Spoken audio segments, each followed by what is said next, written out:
Okay, I have another sheet I just want to share with you here in our Money and Metrics course, and this is actually going to be in the Business Metrics module. And what this sheet is going to help us do is to figure out what our yearly, monthly, weekly, daily, and hourly business metrics as far as sales, email opt-ins, unique visitors go based on some of the other calculations that we've done in our digital marketing metrics sheet. So we're going to tie this to a few other sheets. And before I jump in, I just kind of want to make a statement about the point of doing this is so that you can figure out basically what your product price is going to be or should be approximately based on what type of revenue goals you want to reach personally as far as pulling equity out of your company to reach your personal financial goals. And then also, things like how cost per click is going to affect what your ad spend is, and then as well as some operating costs. So I've gone over a lot of this in the digital marketing sheet, but this is a good time to revisit that, as well as if you dive into this, it's really going to help you, especially as a freelancer too, because I think a lot of, especially like with web design, often we're charging a couple grand for websites, and then we're trying to reach these financial goals that probably are just not going to happen if we continue to charge such a low price for the engagements that we get into. So again, I just want to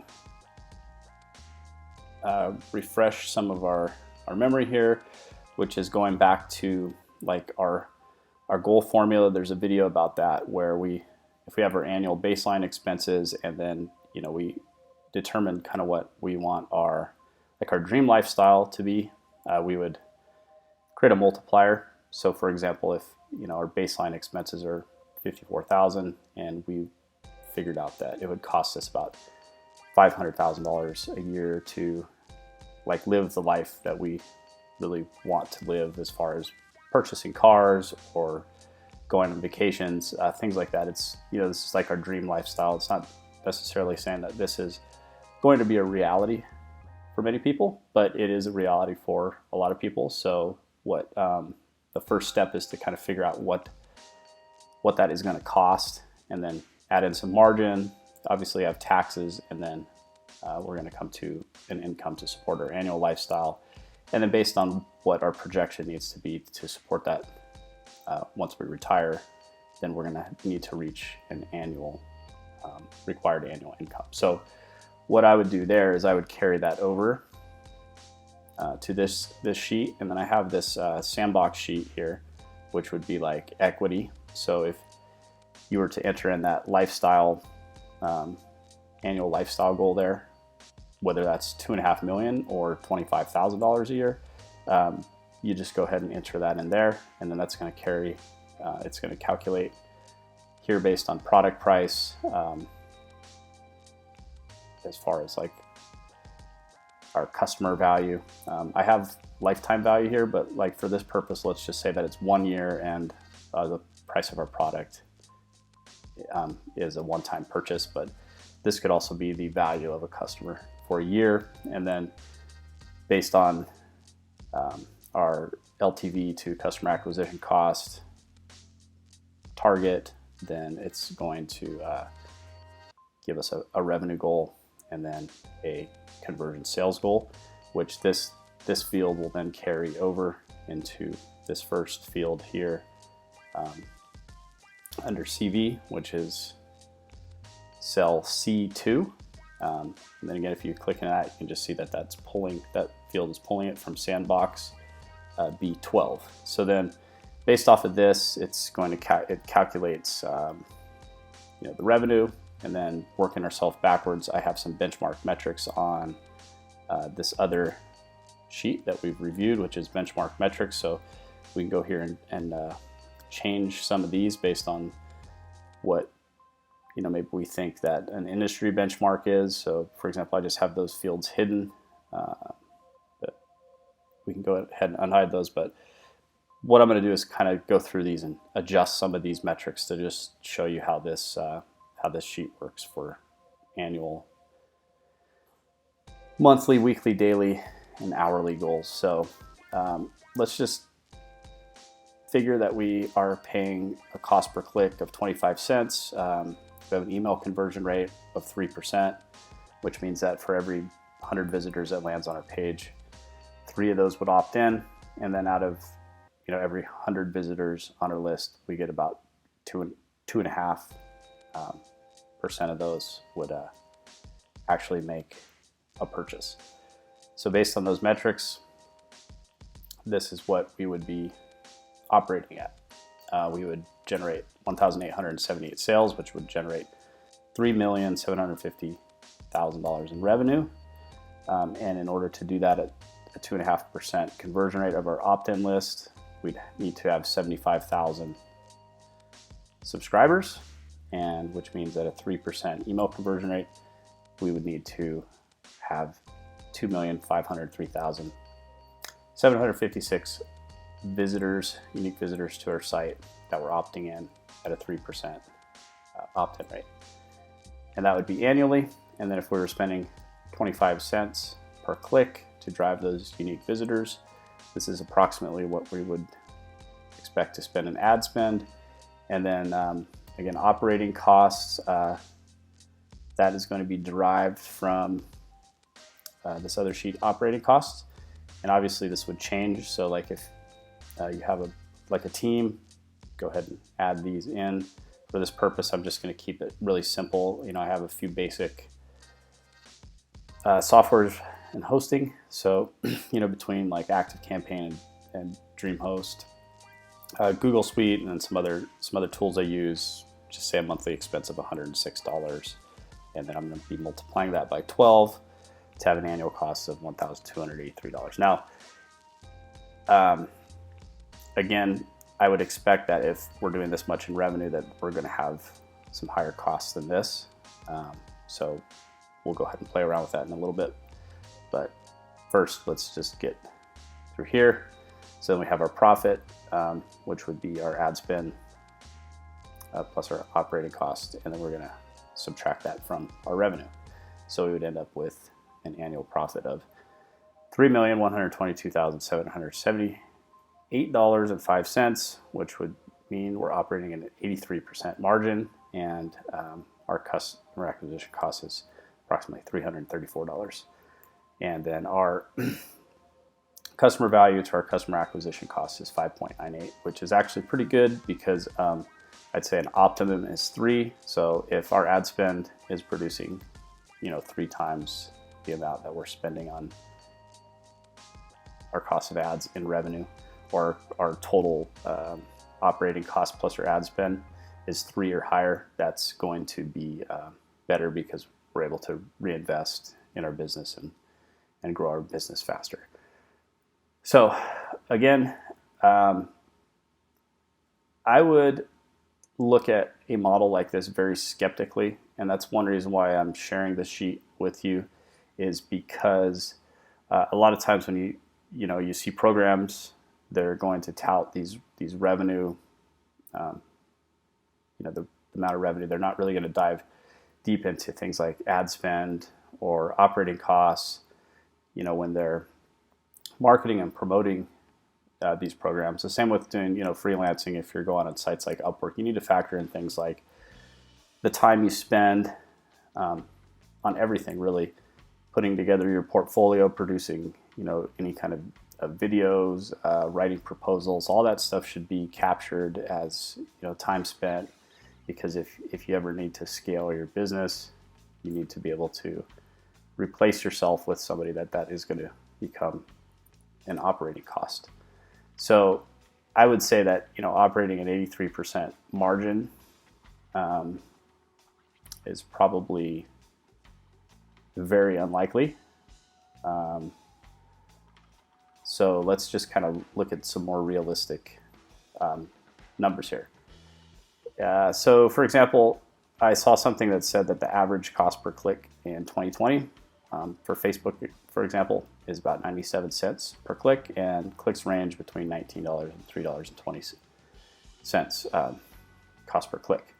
So if I went back over here to my benchmark metrics and I were to change my cost per click from 25 cents just to say $1, I can come back over here to my sales goals, and then right away I'm going to see that my ad spend goes up quite a bit, which is going to drop that profit down to about 1.2 million, 1,244,961 here. So again, that's like changing just our cost per click. We're going to end up probably spending $1 million more a year in ad spend, which drops our margin from about 83% down to about 33%, which is not as good.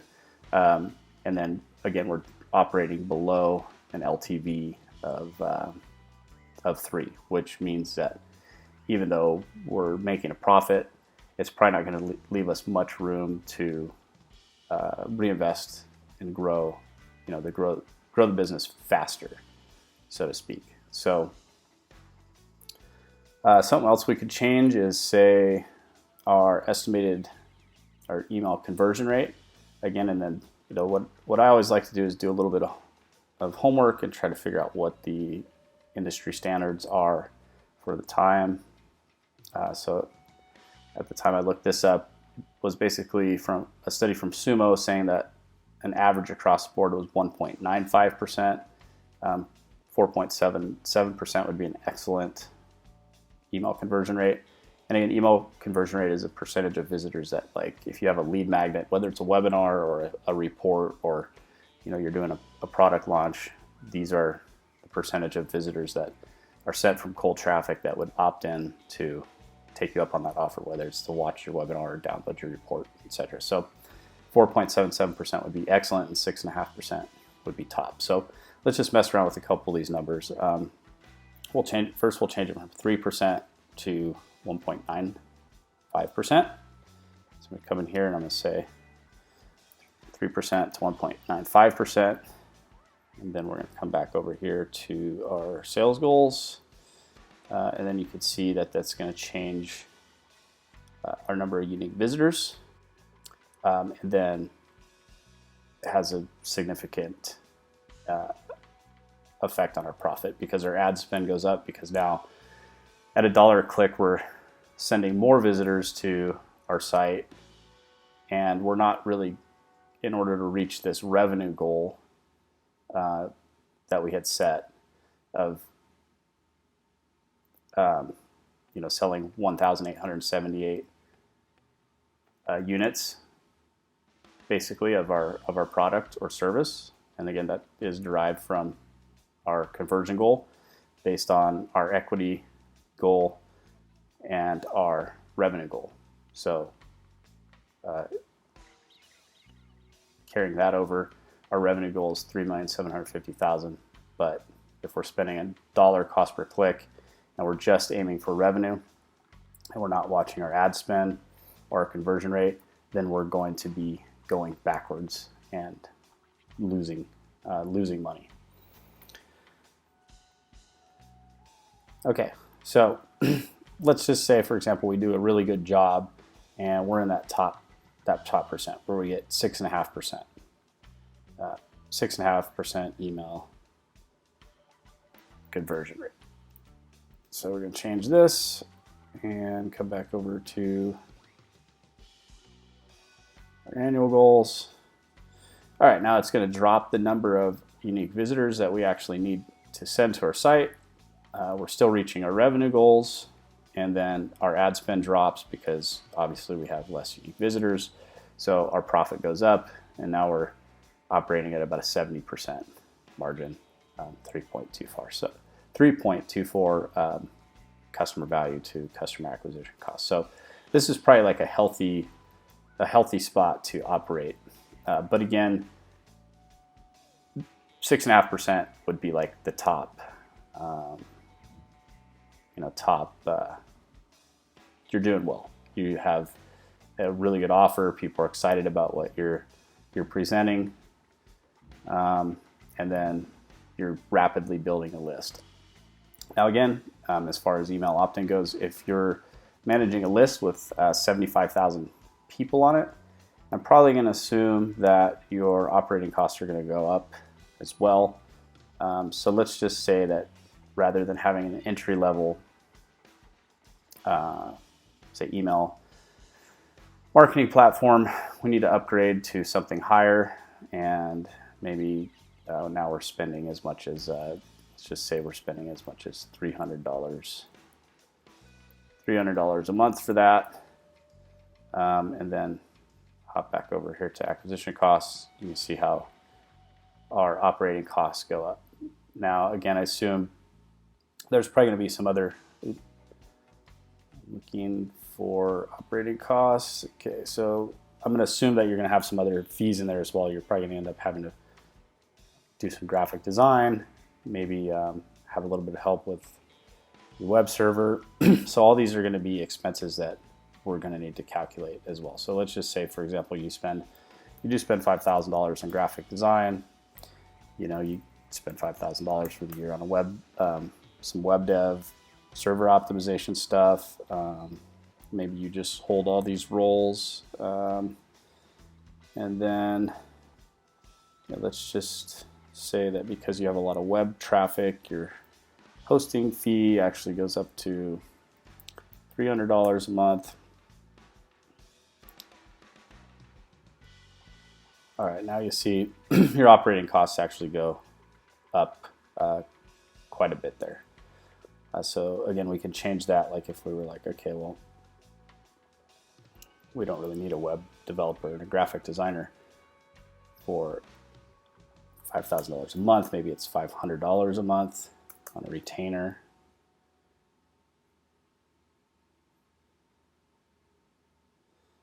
Okay, so we're still operating at a fairly healthy LTV to customer acquisition costs. We're profitable.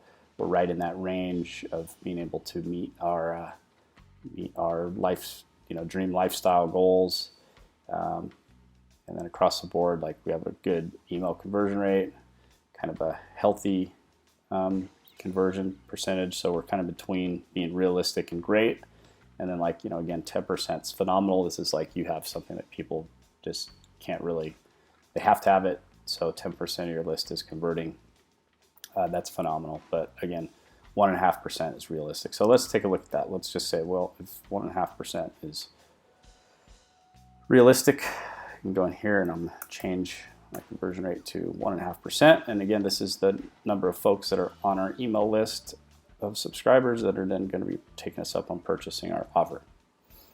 So then working ourselves backwards to meet this conversion goal, to meet this revenue goal, we're going to require 125,000 email opt-ins, which is close to 2 million visitors, close to 2 million ad spend, and then 1,804,000 in profit. So we're still not doing too bad. I mean, our LTV is dropping, but we're still profitable. But our LTV to customer acquisition cost has dropped below 3. So again, another way to be able to affect this possibly is to raise our price. So maybe we realize, well, $1,997 is still not really enough to meet our goals. So let's raise our price to $1,000 and get it closer to $3,000 for the cost of our program. Now again, the number of sales that we need to reach drops to reach this revenue goal because our price has gone up. We're going to stick with this realistic conversion rate of 1.5%. We're going to have a phenomenal opt-in rate because we have a really good lead magnet, which means we need about 1,283,000 unique visitors at $1 cost per click.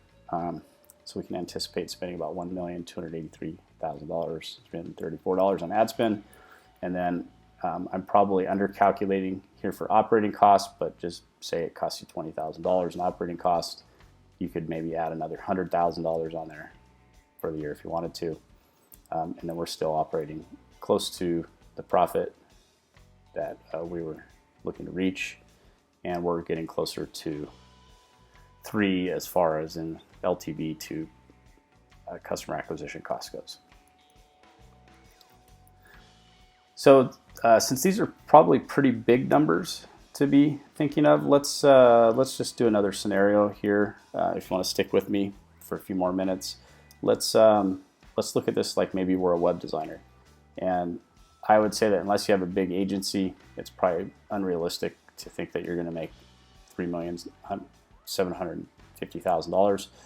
So let's just go over to the sandbox and think, well, let's just say you want to make $150,000 a year or $120,000 a year as a freelance web designer. You're charging $3,000 per site.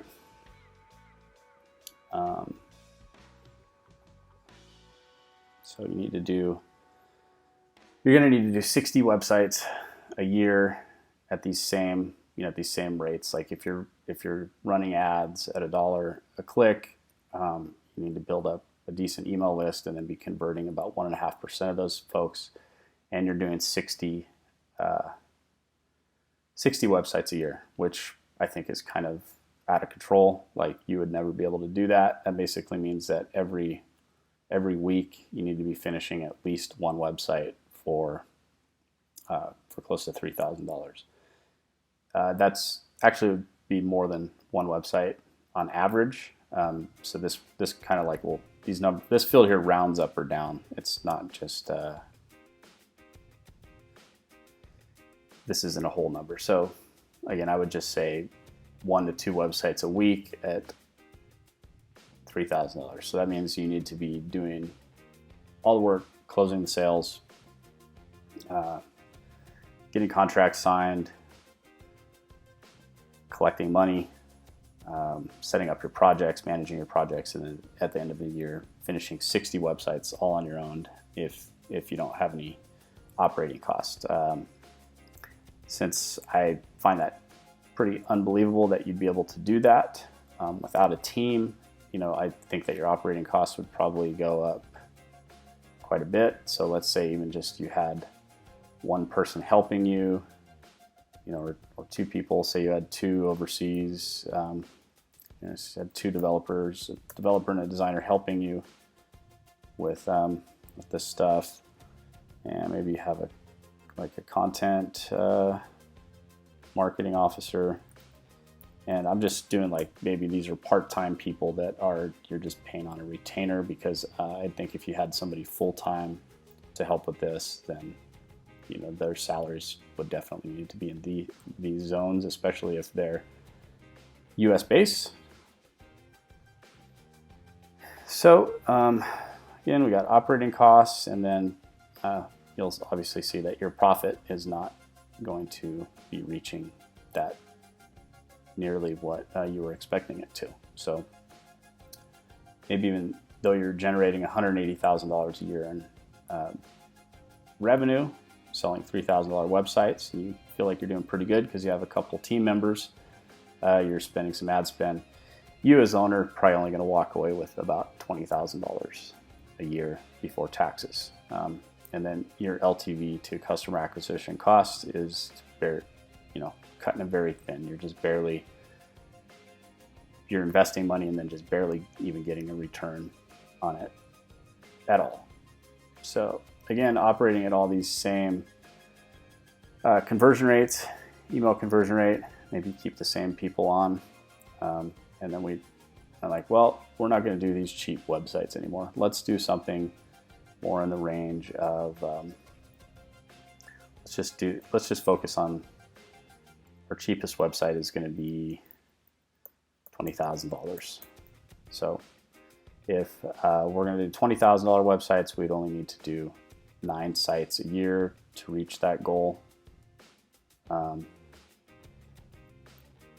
then obviously our profit will go up. So even though we're not reaching that 120,000, at least we're now in a range where we're making a little bit of money we have a couple team members to support us, and then I think that doing maybe, you know, one site a month or every 6 weeks is probably a lot more reasonable than thinking that you're going to crank out 60 websites per year to reach that goal. So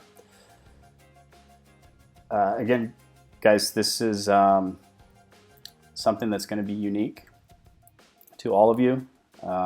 It's just like your lifestyle stuff.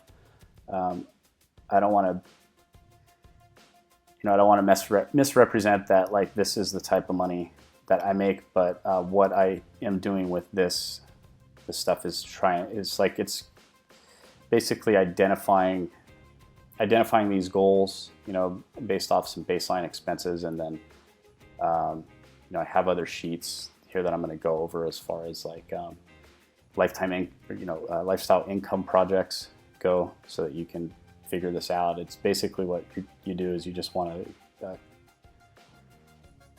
create a list of all the stuff that's important to you. Whether those are things that you want to do, whether they're vacations or it's a car you want to purchase, or debt you want to pay off.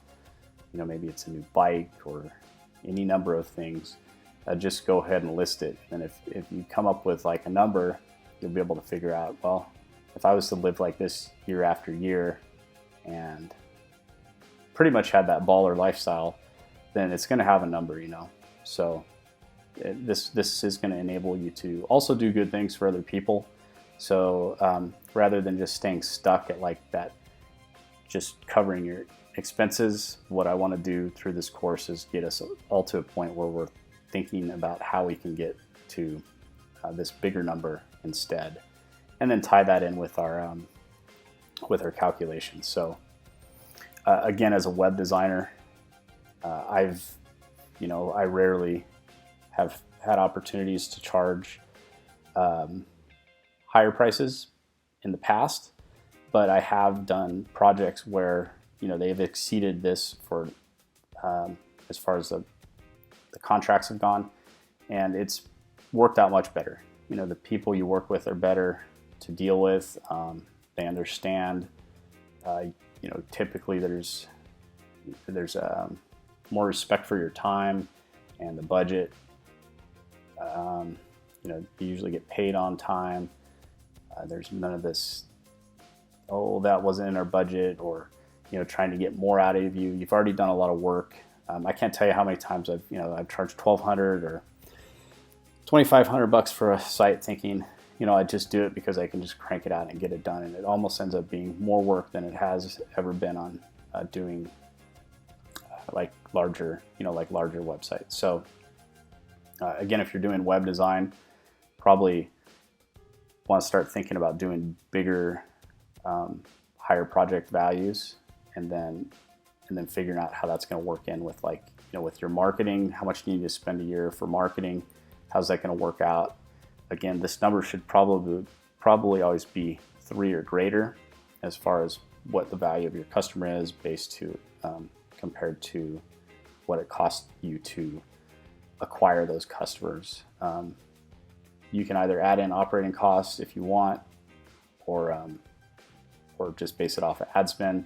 It's probably better to factor in your operating costs.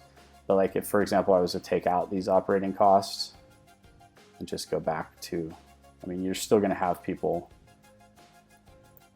working for you, but if you don't factor those into your customer acquisition costs, just going to turn this back to $9.99, $35.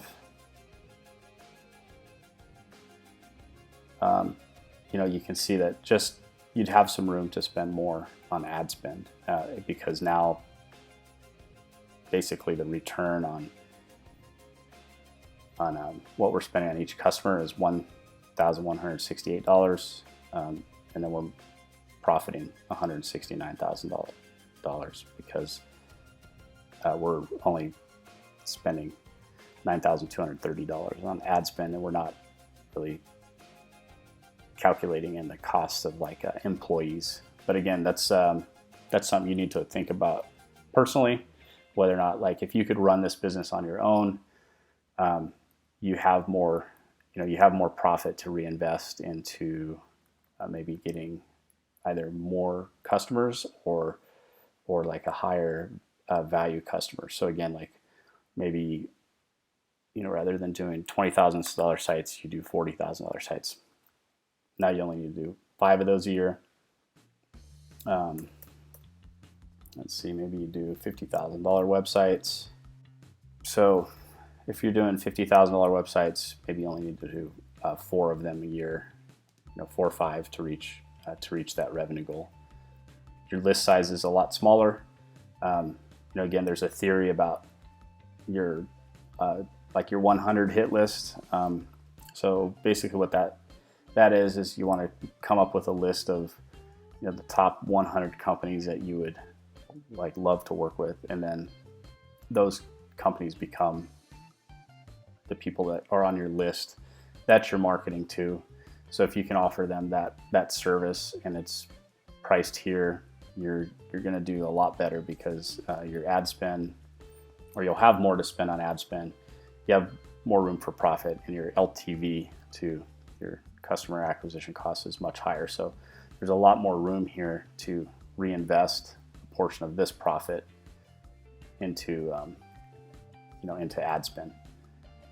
So again, I would probably estimate that if you were going after a higher end client, that your cost per click is probably not going to be $1 a click. Let's just say, let's just go on that high end of like $3.20 per click and see what happens.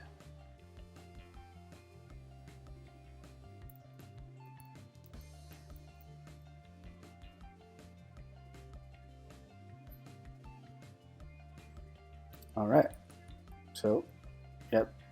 So now we're like in a range where it's like, okay, we're spending a significant amount on ad spend to generate very high targeted group of visitors, and get, build a small list that we can market to offer this, this $50,000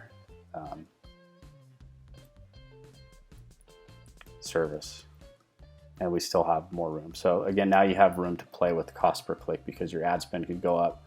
You're still, if you're trying to reach, what did I put there, 120,000 a year, which is still, 120,000 a year is still well below.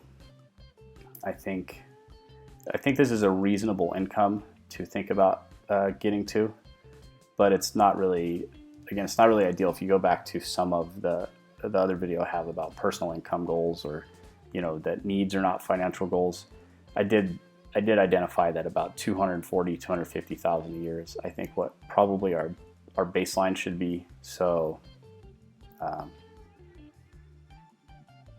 again, I don't want to ramble on too long here, because I already have, and I think you probably get the point. But if now we're in the CV goal of 8, so we need to get eight of those conversions.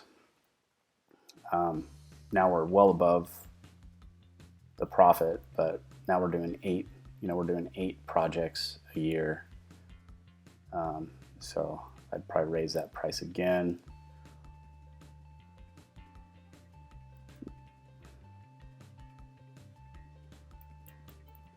As you get higher into these, I mean, it's possible to, maybe it's possible to do a $100,000 project.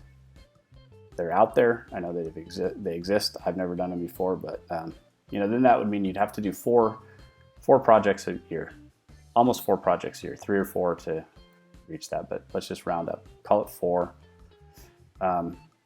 Spend a significant chunk of money on ad spend, and then you have a really high LTV to customer acquisition cost and a really high profit. So again, you could take some of this and reinvest it the next year into this. So let's just double that. Let's just go to benchmark metrics again, and let's just say we're going to be spending about $7 a click to reach those that audience. Which, who knows, it may be even higher. But the point I'm trying to get make is that you can see how all these metrics are tied together. Let's raise that to, let's just double that again. Let's just say that we can get these for about $15 a click. 6.6.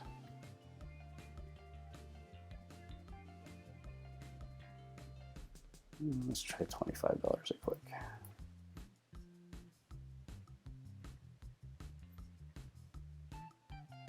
Okay, so now we're operating at about, customer value to customer acquisition cost of 3.85. That's pretty healthy.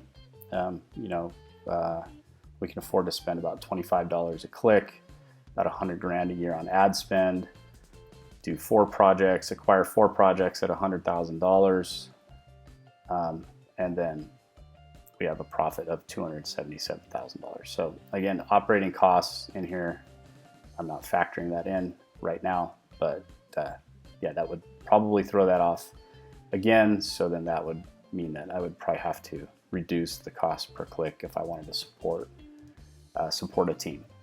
So yeah, if you guys have any questions about this, just let me know.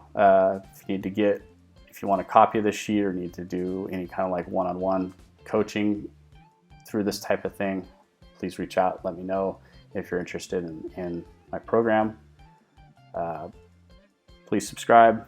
Let me know what it is you're interested in learning more about as far as freelancing, money metrics, mindset, membership sites. I'd love to connect with you and learn more about what you're working on, and then hopefully I can help you out, whether it's through either doing web design or some of this digital marketing stuff. I really love metrics, analytics. So if you're starting a company, you need help with this kind of thing, or you have a coaching program yourself, you're a freelancer, you're the type of person I'd like to work with. Hope to hear from you. And again, please let me know if this is helpful. I know I kind of tend to ramble, but there are so many different variables on these that you kind of need to just deep dive, understand all the different metrics so that you can understand how all these different variables are tied to each other and affect each other.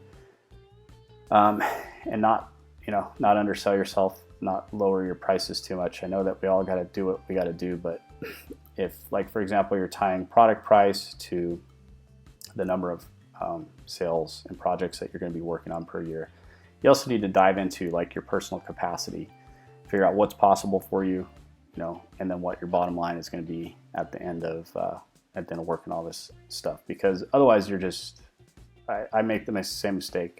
You accept projects, they go on longer than you thought. It takes up more of your time. It takes up more of your capacity. You get paid less on it than you expect. The bills keep coming in or piling up. There's interest. You're servicing your mortgage debt or your car payments or whatever it is. And what I'm trying to uncover with this is basically how to get to that point where you can live a debt-free lifestyle, charge the right amount of money, watch your metrics, understand how much you can afford as far as ad spend goes, what kind of conversion rates you need, what your operating costs are going to be, and just tracking all that stuff. So again, hope to hear from you. Please subscribe if you haven't done so already. Talk to you then.